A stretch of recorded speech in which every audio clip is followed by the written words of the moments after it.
Hello, I'm Jake Boudrot, Civic Journalist at Tello Community Television. With me today is the Warden for Richmond County in the second of a series of discussions meant to stimulate conversation around issues of importance to the municipality. Welcome back, Lois Landry. Thank you very much for having me. Happy St. Patrick's Day. I know you probably won't air this on St. Patrick's Day, but we're all in green today. We're both wearing our green, so it's appropriate, I guess, eh? So currently, the Municipal Policy Committee specifically is looking at three revisions. First, to the grant policy to focus on changes community groups have been asking for. Maybe if you want to get into a little bit about what are these changes that the groups have been looking to see.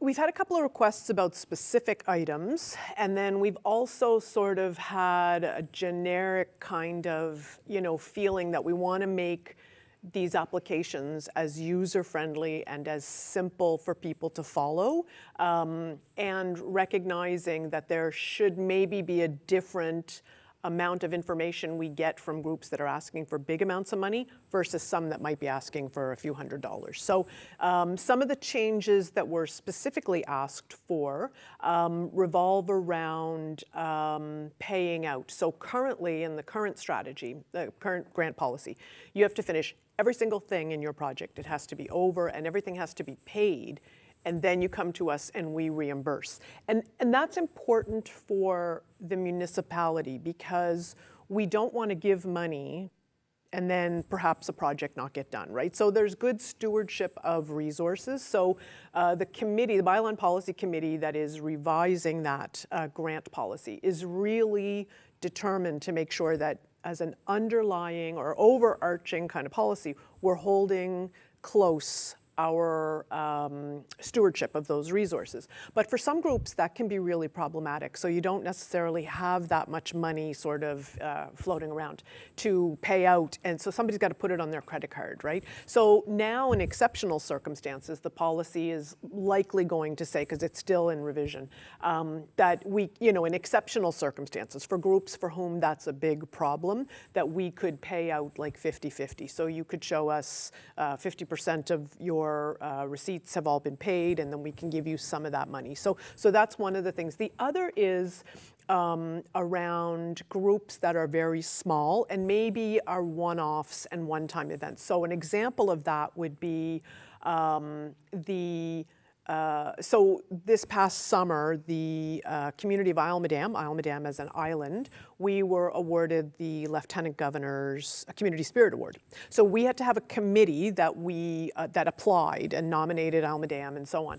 So we were required to host a ceremony, and we wanted to celebrate volunteers, but we didn't have joint stocks. We weren't an association. So one of the other things we've done is for groups like that, you can actually be sponsored by an organization, and that organization can apply on your behalf, or you can apply with that sponsorship, and it doesn't count towards their ability because community groups kind of max out at how much they can apply for. So that's just that to make it easier. Then the other thing I think that's big is that if you're applying for a small amount, the policy and the amount we're asking for you is quite a bit less. So if you're applying right now to put a new roof on Hall, you have to submit the same amount of information for that as if you're applying for $500 for something else. So trying to kind of discriminate between those two things. Okay. The second change that you're looking at surrounds travel, specifically where there's an attempt to streamline processes and make it easier to follow expenses. And the third centers on hospitality policy to align the municipal policy with government regulations about how a budget line is reported and budgeted for. And I know we received some questions from Petit de Gras resident Robbie Fougere, who I'm sure you're familiar with, about these changes. Now, he said there's a statement in this policy that grants should be in line with the stated goals and priorities of council. So he's asking, have these goals and priorities been identified and then communicated to these groups? Yeah, so we have a strategic plan refresh, and embedded in that are our objectives, and there's 4 broad sort of sets of goals, and then there's objectives underneath those. And then as well, there's policies around our beliefs about trails and active, healthy living. And there's an accessibility plan being replaced by an idea plan. So those are all available on the website. And do we require that the money we give out kind of align with those? Yes. The challenge is you also don't want to make community groups made up of almost always 100% volunteers fill out a novella explaining how the roof at the hall is linked to your strategic plan and your active healthy living. So part of how we manage that is that when you fill out an application, or if you're interested in applying for a grant, that goes to our development officer, who is really kind of responsible for helping to make sure that those things are lined up. And some things are innocuous. Like we just gave at the Committee of the Whole, the Holland Discourse as an example, put in an application, and the Committee of the Whole agreed to recommend to Council that they get the $5,000 for the roof they're looking for. There is nothing in our strategic plan that says, we believe we should put roofs on halls. But there are things there about, we want to promote year-round tourism. Does Discourse Hall do that? Check. Yes, they absolutely do. They do it through the trail stuff that the ATV runs that they do and those kinds of things. It also says we want to engage with stakeholders. There are very few groups that on the island that haven't been to Discourse or been involved with Discourse and that kind of thing. So some of it is about making sure that we balance that. But I will tell you that around the council table, it is certainly part of our conversations, not just when we give out grants, but even when we give letters of support when people are writing grants. So, for example, I think the first letter I wrote, letter of support, was to Capeland Cove, which is a small stretch that an ATV group is trying to open up that would really kind of extend the ATV trails really dramatically.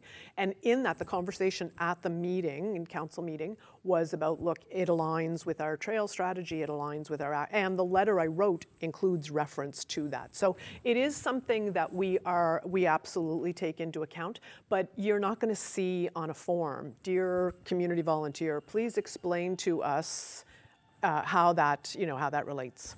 So for those grants, up to 5,000 currently, we may increase the limit going forward, but for those, it's really sort of an organic process that happens through the staff.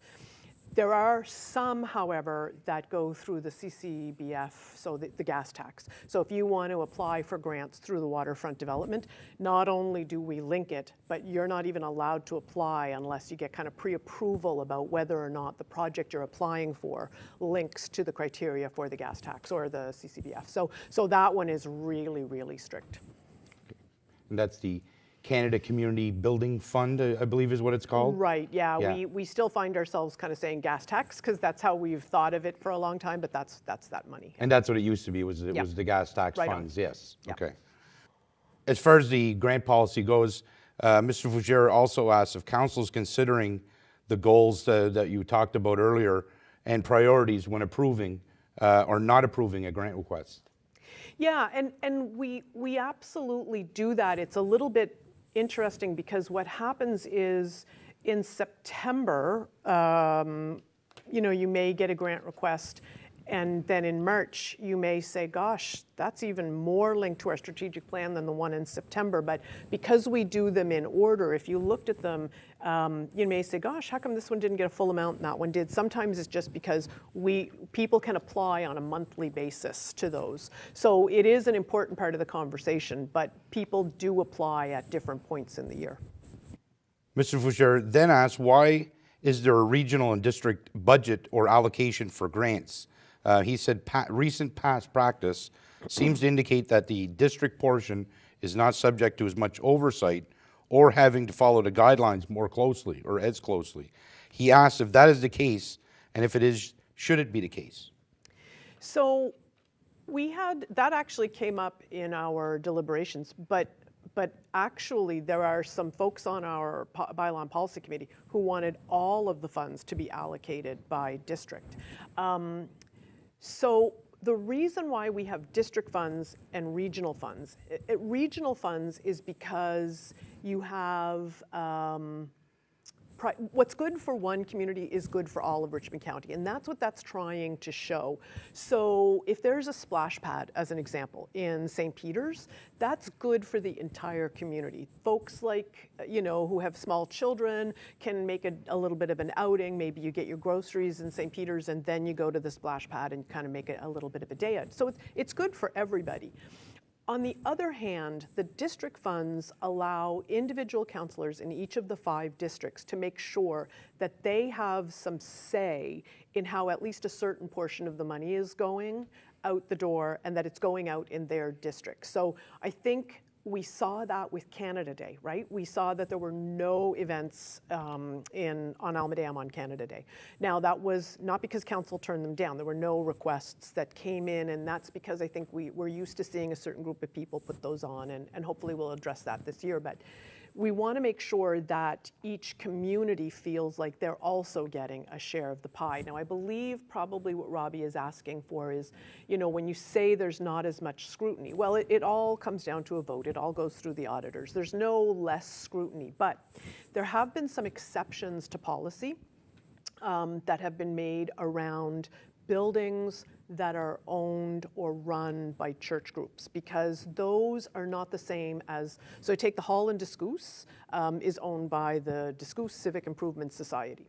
But if you take hall like the OLA hall in Arishat, that is linked to the church, and if the church wants to turn that into something else, they can. So the current policy is a little bit dicey about that, but before this council came along, previous to the election, there was a decision that if the individual councillor for that area felt that the ask from that group was significant enough, then, and in the spirit of the bylaw and that policy, then they could from district funds. So an example of that recently was district funds went to the hall in Lardwas, because that is technically part of the church's property in that neck of the woods, but it hosts our food bank, and it is the center of the community in many, many ways, right? So there are opportunities to make exceptions to policy, but those are policies that everybody votes on, and it still goes through the auditors. What I will say is that doing it that way has been kind of stopgap to get us to April 1st, because part of what we're doing to revamp that is to acknowledge that there are some buildings where they do have legal authority to do work in the hall, and so that's part of how we're making some changes, so we don't have to make as many exceptions to policy. Now, regarding the travel policy, Mr. Fougere asks if the rates for travel and meal per diems reflect provincial rates, and if not, why not? Yeah, good question. Mr. Fougere and I sat on the Bylaw and Policy Committee when this was a bit of a contentious issue. And so when Robbie and I were on the committee and we got fired from the committee, and they removed community groups. In the crux of all that, there was a lot of debate about whether we should use the provincial rate or the federal rate, which is higher, and then maybe it would be somewhere in the middle.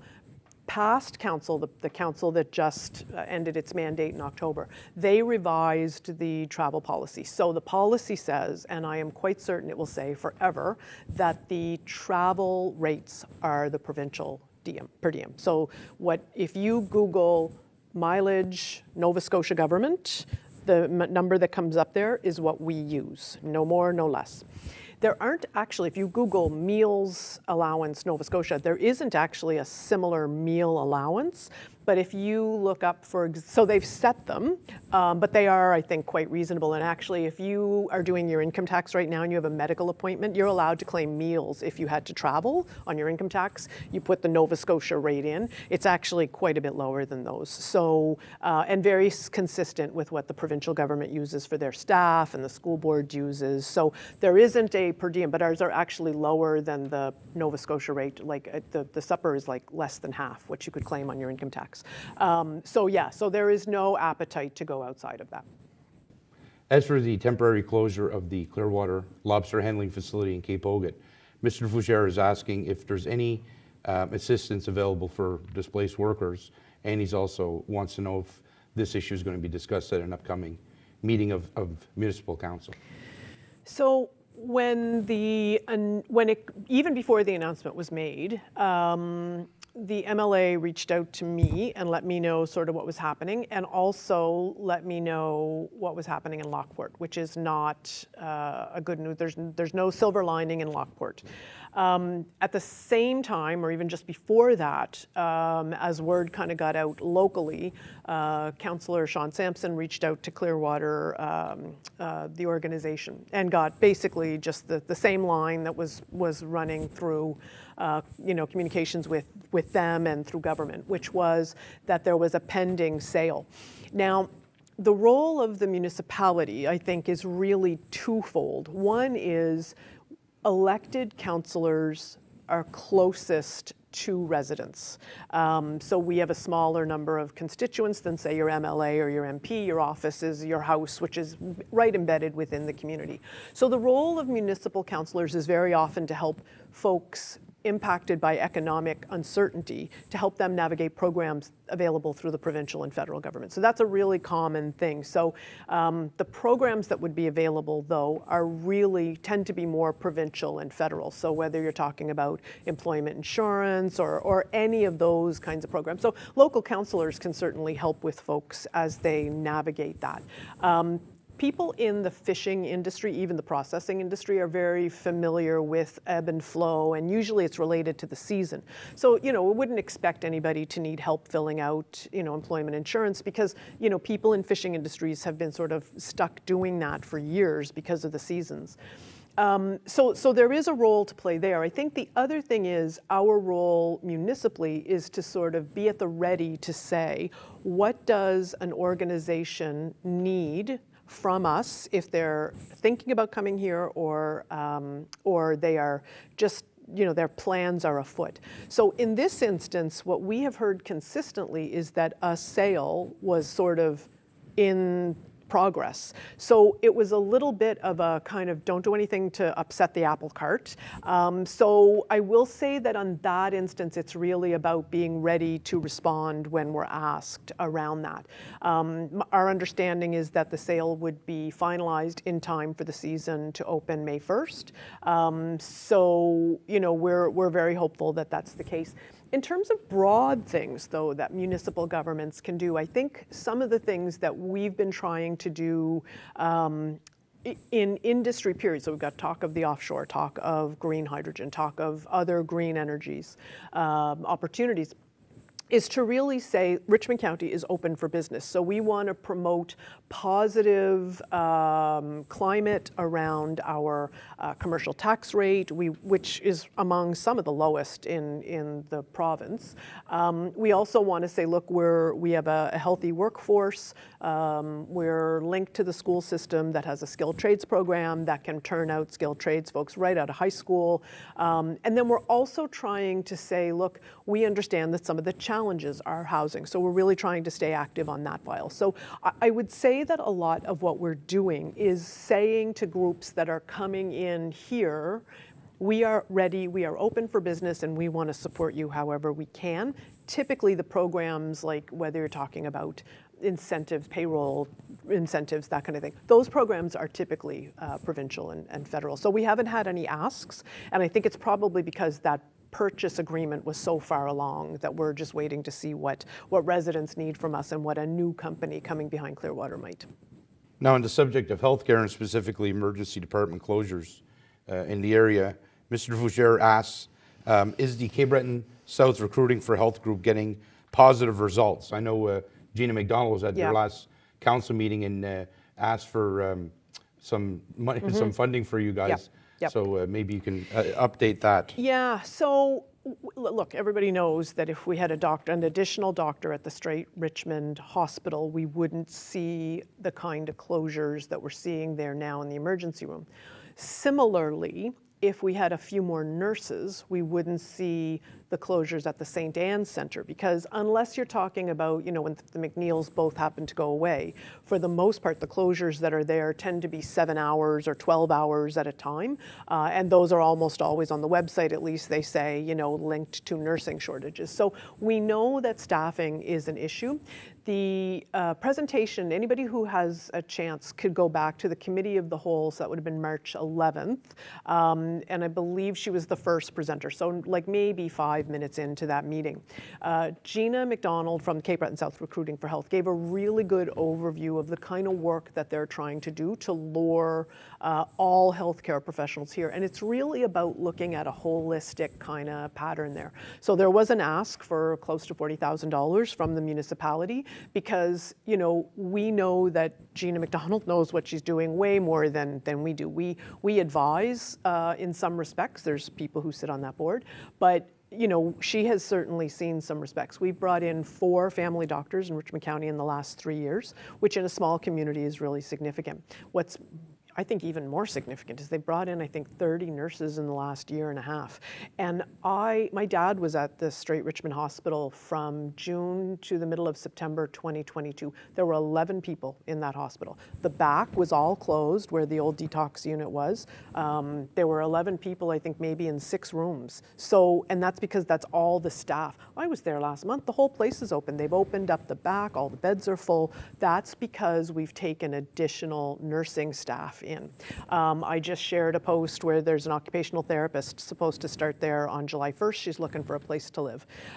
So what we're seeing is recruitment on that front is really significant. Now, the vacancy that's held there is actually held, it's a Nova Scotia Health vacancy. So a doctor can look at all the vacancies that are available through Nova Scotia Health. Our job is really to say, hey, come on over here because we've got more to offer than that. And some of the things are both hospital related and not. So on the hospital related side, the more of a complement you have, nurses, that kind of thing, ambulance drivers, that kind of thing, the more appealing those jobs are to doctors, right? You don't want to be a doctor in a Band-Aid station. You want to come and do the important work of doctoring.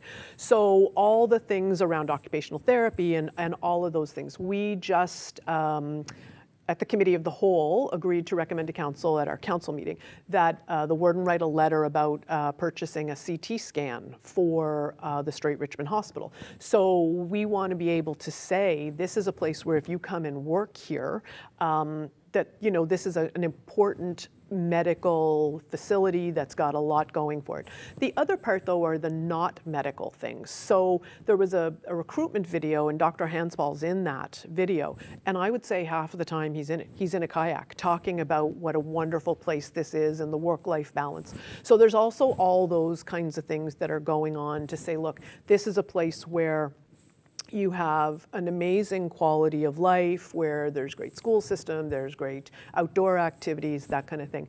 Gina is also really good at the soft stuff. So we know that people who come, and I've heard this across the board, we're trying to lure professionals here. They sometimes come with a wife or a husband who may also be a professional, and they don't want to just sit at home on the couch. So, you know, Gina has been saying, okay, what does your wife do? What does your husband do? Let's just see if we can call other places to see if we can also get your spouse a job. So those kinds of soft things are really important, and I think that that's why we're having the kind of success that we're having. Does that mean that we are still seeing closures? It does, but I think what we are going into our recruitment with is a lot more than we were before. So there's been a number of doctors that are here on locums. Gina's talking to them about, look, could you stay a little longer to kind of open those, reduce the number of times that we have to close. And there's also, I think, an opportunity to say, what we know about who comes to new positions is a lot of doctors often go where they put their residencies, where they do their residencies. So with the CBU, there's a lot of conversations between Gina McDonald and CBU's medical school about, look, how can we maybe get a residency here that statistically we know tends to drag people back to where they, you know, it's like doing a co-op placement. You tend to work where you've done co-op placements. And it's a little bit of a long game too. We've got Gina McDonald has got that was one of the things she talked about, was we know that people are most likely to go back to work where they grew up. So she's in junior highs and high schools talking to kids about all the kind of healthcare professional jobs are out there to try to entice people to consider that field where they may not have hoping that they come back. So it really is about firing on all cylinders. I met with the president of CBU on Friday. He'll be doing a presentation to us sometime before the 1st of June, I think, around the medical school and what the opportunities are there for relationships. Now, I've been speaking with officials with Port Hawkesbury Paper, as you know, and I spoke with Mike Hardery, and he mentioned, the fact that 93% of the goods they produce are exported down to the United States. So the specter of 25% tariffs being imposed by the United States is definitely a concern to them. And Mr. Fougere is also asking if officials with the municipality or members of council have met with or spoken with people with Port Hawkesbury Paper.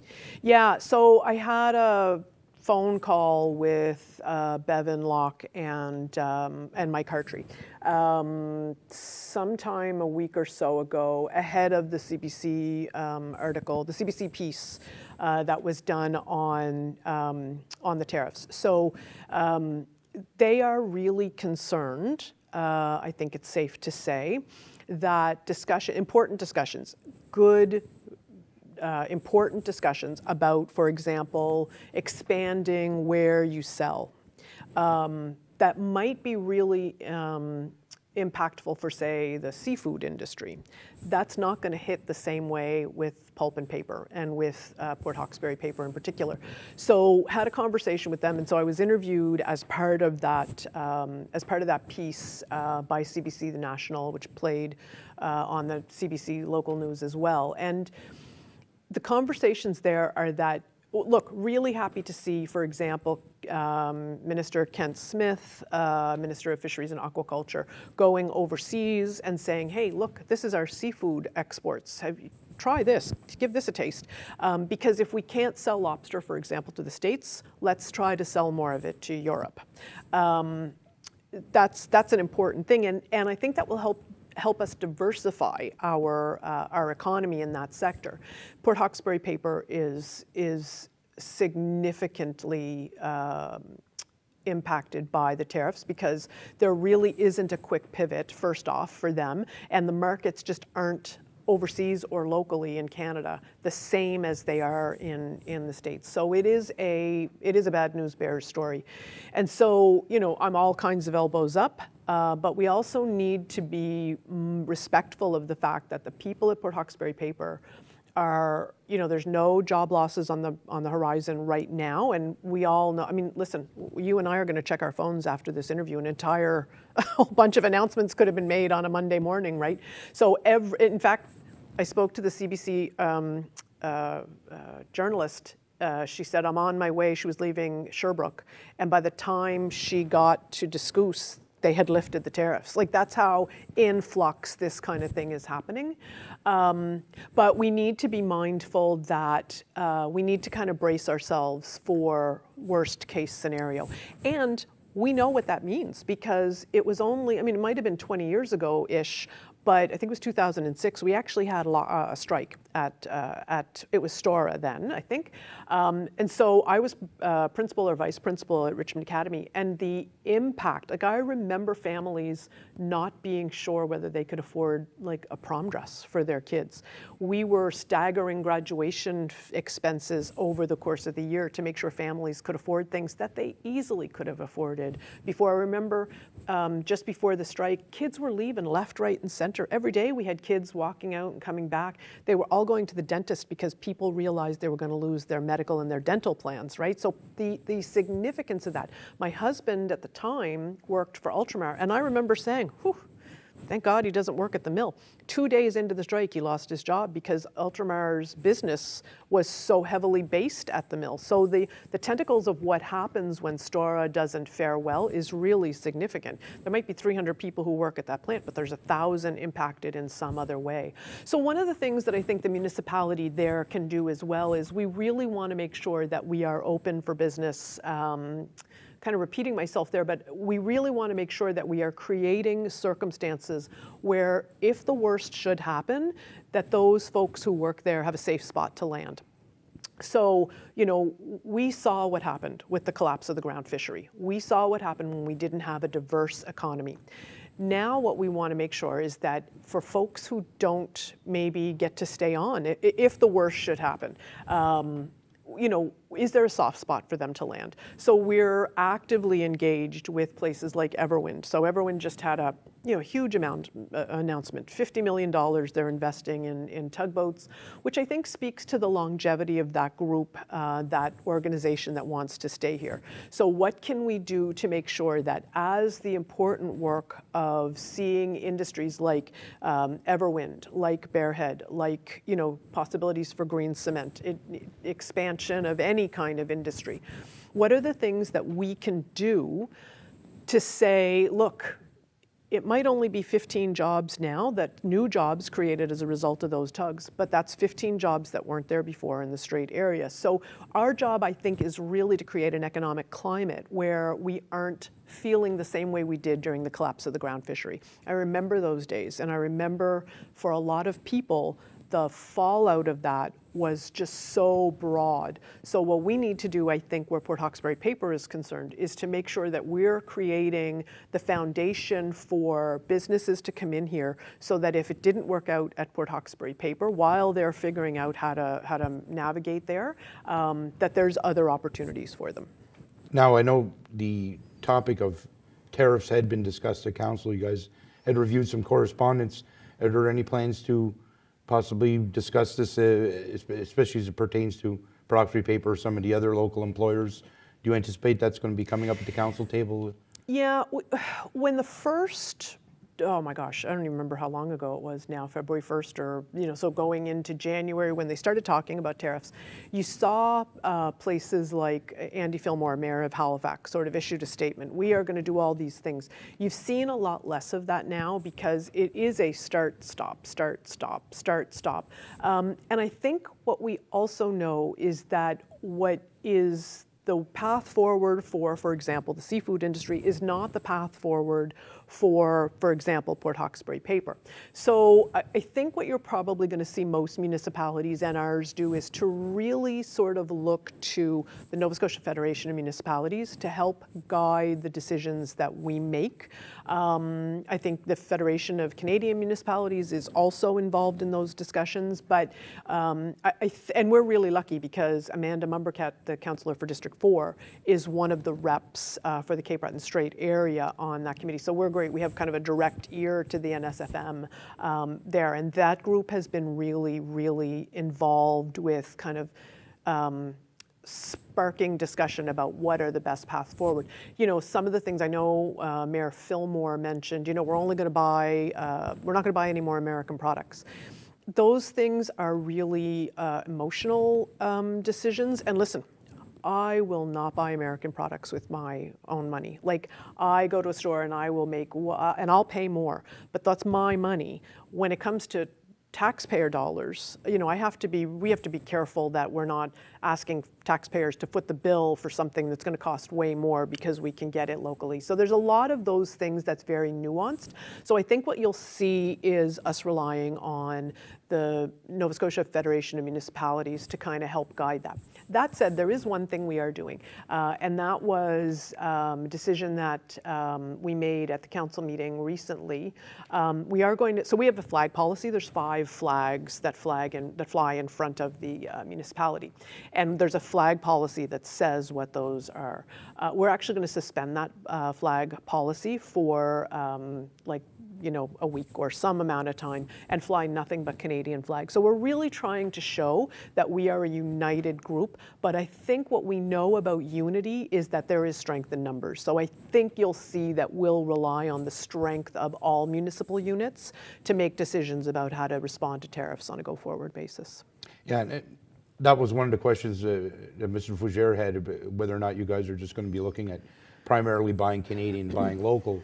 But you gave the response, if it's going to cost you double, triple, quadruple to buy Canadian, is that really good value for taxpayers' dollars? Right, and we also know that that there is an effort on the part of the provinces and the federal government to have surgical tariffs and counter tariffs and that kind of thing. So, you know, if there's a way that the Nova Scotia Federation of Municipalities says, look, this is purchased in a red state, which is really going to hurt Trump, yeah, don't buy that. But over here, that's purchased somewhere else and Trump doesn't care. Those kinds of real surgical precision, I think that's a little bit more than, you know, those of us up at the Hill at Arishat, a little bit beyond the scope of what we can kind of discern. That's why we're really looking to the Federation of Municipalities for some leadership on that. Yeah, and those could be politically more effective in the long term than just a blanket tariff that might actually impact a blue state that the president doesn't really care about politically. That's right. There's a reason why they targeted bourbon. Right? It is all from Kentucky. Kentucky is a red state. Kentucky has significant impact in the Senate. You know, so I think that there is some deference on our part to things we are not quite as aware of in terms of the surgical precision. So we're very happy to follow suit and follow in line. But I think the nuance of that is a little bit more than we should just kind of go off on our merry way. At the February monthly meeting of Council, you guys reviewed correspondence from the province about plans for conducting more resource extraction, among other things that the province is considering in response to these tariffs. Is there any update to provide on those plans and how the municipality fits into those plans? Yeah, so to sort of put that in context, there was a letter that came from Minister Lohr about, look, as a result of economic uncertainty, one of the things we want to do as a province is we want to become, you know, self-sufficient and not rely on places. We also have the lowest GDP of all the states and provinces, so we really want to address that, and so on.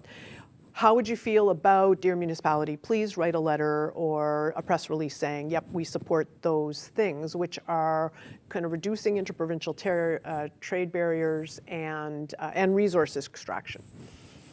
Resource extraction it's a little bit easy for us to kind of say, sure, because we don't have any resources to extract here for the most part, right? But I had a house in Lake Ainslie and lived in Lake Ainslie when I first got married. And there was talk of fracking in Lake Ainslie. So we are mindful of the fact that our municipal units don't have the same information at our fingertips, and we aren't making the decisions that the provincial government is. So weighing in on those really emotional topics without having all of the information, it's just a little soon for us. So I think pretty much every municipality said, okay, well, let's just give us a minute to kind of do a little legwork on that. And the way we did that legwork was to say to the Federation of Municipalities, or actually we didn't even have to, because within a day, somebody must have said, hey, and within a day we got a letter saying, look, we're gonna speak to government on behalf of all municipal units to sort of say, look, what is the best way for us to support the important work, but also to not kind of act without knowing all of the important emotional pieces that go with that. So we're in a bit of a holding pattern there.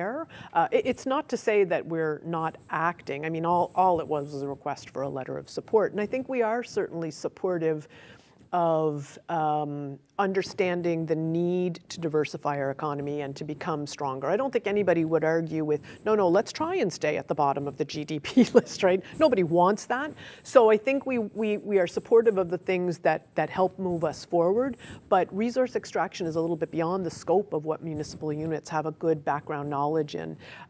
Really interesting to see that, you know, the Richmond's connection, though, is that will all fall under the Minister of Energy's portfolio, who is the Minister for Minister Boudrot, MLA for Richmond. So, you know, we're looking forward to conversations about that, but we're mindful that this is a really hot topic in some communities, and we just want to make sure that we're really careful about how we proceed. Yeah, it's one of those issues where it's not really within your jurisdiction. Yeah. You guys don't make the rules, but it could impact residents. So you'll probably hear about it from residents at the same. Very much so, and you know, as somebody who lived in Lake Ainslie, I can tell you it was a hot topic, and those hot topics can sometimes be divisive in communities. So best not to weigh in where you're not knowledgeable about it as much as you should be. And also keeping in mind that, they're not fracking in Louisdale. So we don't want to step on toes of neighboring municipalities' concerns where we just really aren't, it's not our jurisdiction, but we just aren't as knowledgeable about all the situations that are included in that. Now, the final topic, and this is a topic we've discussed previously in our first program we had in this series, and I talked to you about it after the committee of the whole meeting last week, and that's Richmond Arena. I think you were guessing what I was going to ask you. Yeah. Sure, and, we should whip that up in like 2 seconds. We should be good, yeah. Specifically, you guys were looking at the cost for the repairs, just for the existing current facility. You were looking at just below $5 million, which, it is a considerable amount of money. Is it getting to the point where the repairs on the current facility are getting so expensive that it's almost not worth it, and really the work now for planning a new facility really needs to take place? Are you guys at a crossover point, I guess, for lack of a better term? I think we're at a point where I think there is a consensus that we have to make some kind of decision. We have to engage in the decision-making process. And so we basically have 3 paths forward. One is we say, we're going to fix the Richmond Arena, and it's going to cost a certain amount of money. The other is we're going to build something to replace it, and that's going to cost a certain amount of money. The third option is that we just let it go. So, imagine husband and wife each have a car because they go to jobs in different places, they retire, and they say, we're gonna downsize to one vehicle. We're gonna let our 1997 Tercel we're gonna ride it until it just doesn't go anymore. That is the one thing I feel like we got some consensus from community members. People, when we would talk about a new facility, well, wait a minute, we can't have nothing. Like, I do believe, we just talked about trying to get doctors here. If you're a doctor who's looking to have, a family and raise a family here, does the fact that there is no arena here, no high school hockey, if the arena goes. So if we want to have an arena, we either have to fix the one we have or we have to build a new one.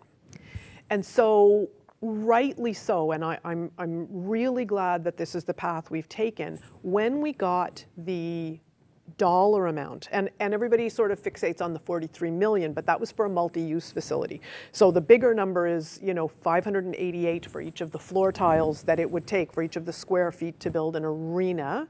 So, if you want to compare apples to apples. So we know that that's a big number, but I think I heard a couple of people say, let's just fix the arena, shouldn't cost much. So we got a report. So if folks are interested, and I would encourage people to do this, if you go to the committee of the whole package, so if you go to richmondcounty.ca, there's council is one of the buttons over on the left.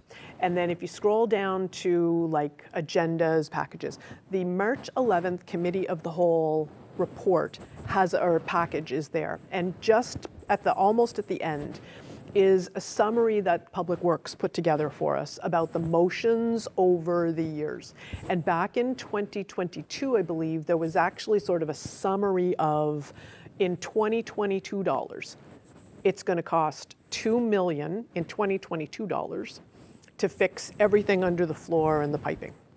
It's going to cost $2 million in 2022 dollars to fix the roof. And what's interesting there is that it does talk about the roof needs to be fixed because it doesn't meet current snow loads. And there is a reference to, unless you want to assume responsibility for people under the roof, right? Like, you're talking about some liability there. If I had a 50-year-old roof, my insurance company would say, we're not covering that. So there's all of the things that go into that. Now, Councillor Marchand did allude to the fact that there may have been some work done. So we need to get to the bottom of all of that. But let's suppose that's accurate. You're talking about $4 million in 2022 dollars. Now, I called somebody who was an estimator who said basically 2022, that's like increase that by 30%. So now you're talking about $5 million and change. Important for us to know, though, that there are some funds available through the provincial government to repair rinks. $150,000, maybe, if you apply early and you can justify it.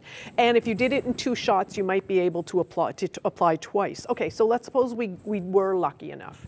You're talking about $300,000. So if you're at 5.2 million and you can get 300,000, you're talking about $4.9 million.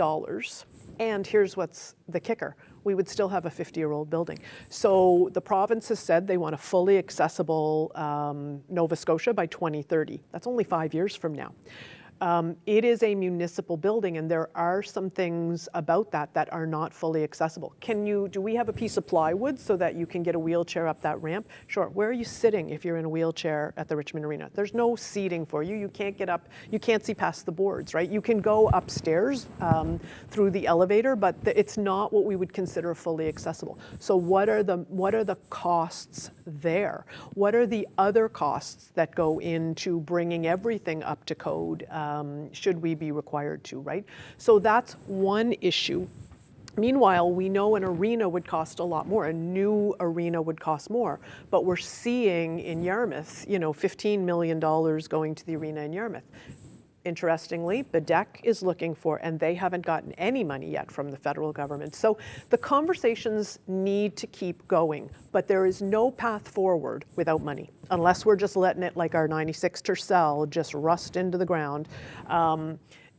If we want to fix it, or if we want to build something to replace it, there needs to be dollars. So what did happen at the committee of the whole meeting is that we agreed to move it to budget deliberations and really upfront. So we need to not let this be something that kind of, oh, look, we've got the budget passed except for this one thing. Let's just do that next. Well, let's just get. We need to make some decisions, and we need to be purposeful about that, and we need to be really clear with residents about what all the options are. So, I definitely can tell you that I had people who said, like, look, 43 million, too much money, let's just repair it. But if you look at having to come out of pocket 4.9 million, let's say, then accessibility, then all the other, they talk about mold, and like there's some pretty serious things in those reports.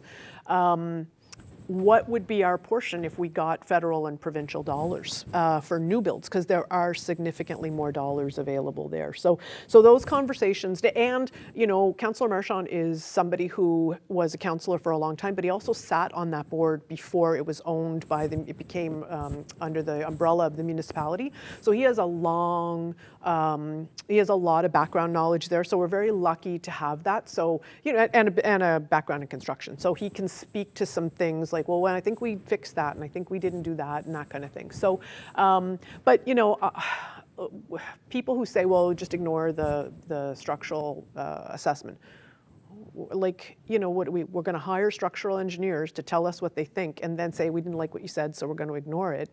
When you've got a report that says, you would have to assume responsibility for people under that roof. Like, these are not simple conversations. So, I guess if I could just say one thing. I don't want to hear somebody say, well, this is easy. It's an easy decision. Just do this, because it's not an easy decision. And everything is going to cost money, and we're not going to get the kind of help with repairs that we potentially can get with a new build. So there's a lot.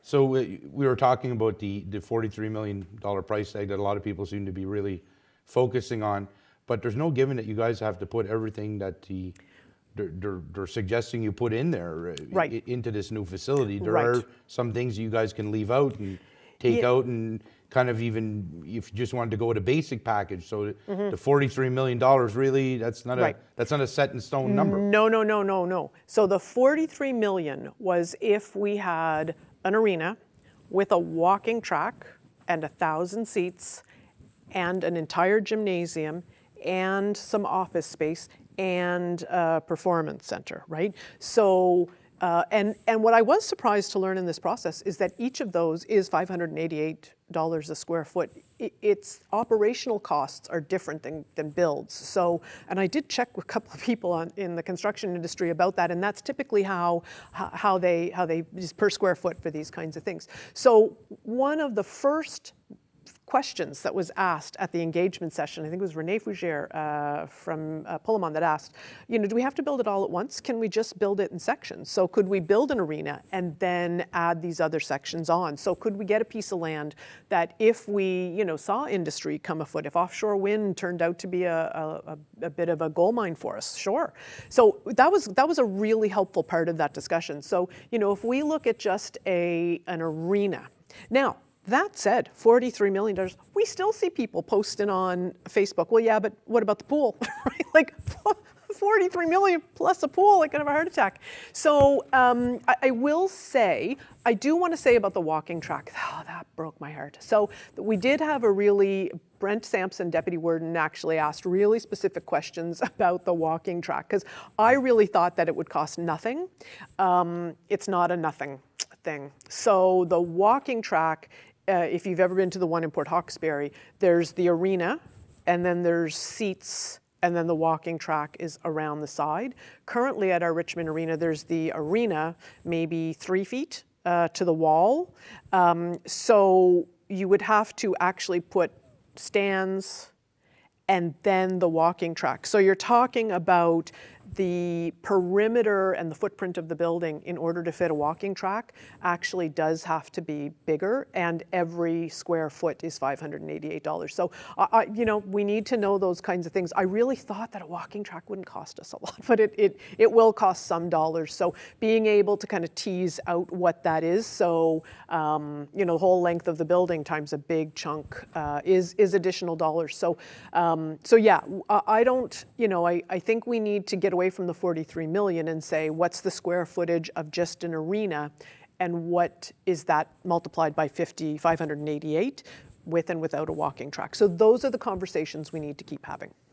Well, I'd like to thank you very much for coming back for a second in a series of discussions. And I guess it's worked so far. We've had some feedback from viewers, and people have asked some questions, and we got a lot of views on YouTube as well. So that was, it shows that people are listening to that, and our intentions with this seem to be working, and I'm glad for that. Yeah, I think we want to open up conversations as much as we can. I had originally planned to do, just as the councillor for District 2, I had originally planned to do open houses and, those kinds of things, community meetings, but just the ice is, I have no courage in the winter, so I'll start to book some of those going into the other side of April, and Discoos and Rocky Bay and Janvers Island and Ayrshire and West Ayrshire. So and I've talked to Councillor Sampson about kind of joining me on some of those. So those are important things to do, but I have gotten quite a lot of feedback about, I was glad to hear this, or it's funny you mentioned that, and thank you very much to Robbie Fougere for sending those questions. Yes. But I think what I'd like to do is to just, as we discuss, throw this out to people and say, look, if you have questions, if you'd like to come and have a conversation, whether it's about student issues, about seniors issues, about issues of the day, happy to have those conversations. I think Tell Ill is an asset we sometimes take for granted, but it is a really good way to be able to, at your convenience, get some information that is a little bit more conversational than just the tight, strict format of a council meeting. Yes, I'd like to reiterate what you said there. If people do want to come to the studio here and ask some questions, by all means, if they want to send them, whatever they're more comfortable doing. But we definitely want that engagement. We want people to be involved in this and feel part of this process. And that's my intention. I know that's yours as well. So I'm glad it's initially been working pretty good, but I'd like to see some continued involvement for sure. And I'd also like to thank you for taking the time out of what I know is a busy schedule to come here and talk with our viewers, answer my questions. So thank you very much. Thanks for having me.